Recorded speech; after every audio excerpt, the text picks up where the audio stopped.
ఈరోజు అంతర్జాతీయ మహిళా దినోత్సవం సందర్భంగా రాష్ట్ర విశ్వబ్రాహ్మణ సంఘం రిజిస్టర్ నెంబర్ 563/73 రాష్ట్ర అధ్యక్షుడినైన చేవూరి రామస్వామి అనే నేను, రాష్ట్ర సంఘం ప్రధాన కార్యదర్శి గారు అయినటువంటి పిలంగి చంద్రశేఖరాచారి గారు, రాష్ట్ర సంఘం గౌరవాధ్యక్షుడైనటువంటి కుప్పిలి సూర్యనారాయణమూర్తి గారు,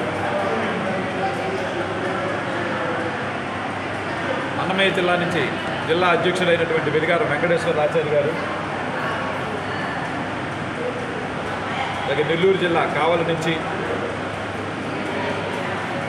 హరీష్, అలాగే వెంకటేశ్వరరావు గురజాల మండలం పల్నాడు గురజాల మండలం నుంచి వెంకటేశ్వరరావు గారు, రైంబకాచారి గారు, మొత్తయ్య గారు, మా రాష్ట్ర ఉపాధ్యక్షులైనటువంటి తిరుపాలాచారి గారు, నెల్లూరు జిల్లా అధ్యక్షులైన సుబ్రహ్మణ్యం గారు మరియు విజయాచారి గారు ప్రధాన కార్యదర్శి, వీరందరూ కూడా ఈరోజు ఇక్కడికి అనేక మంది అనేక జిల్లాల నుంచి కూడా ఇక్కడికి తరలి రావడం అనేది చాలా సంతోషమైనటువంటి విషయం.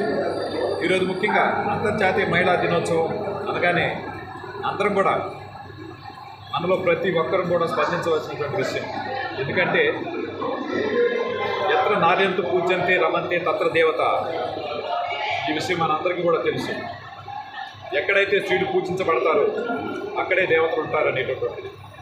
ఎందుకంటే మనం స్త్రీమూర్తిని ఎంత గౌరవంగా చూసుకుంటామో ఈ జాతి అంత త్వరగా ముందుకు వెళ్ళడానికి, అభివృద్ధి పథకం వెళ్ళడానికి అవకాశం ఉంటుంది.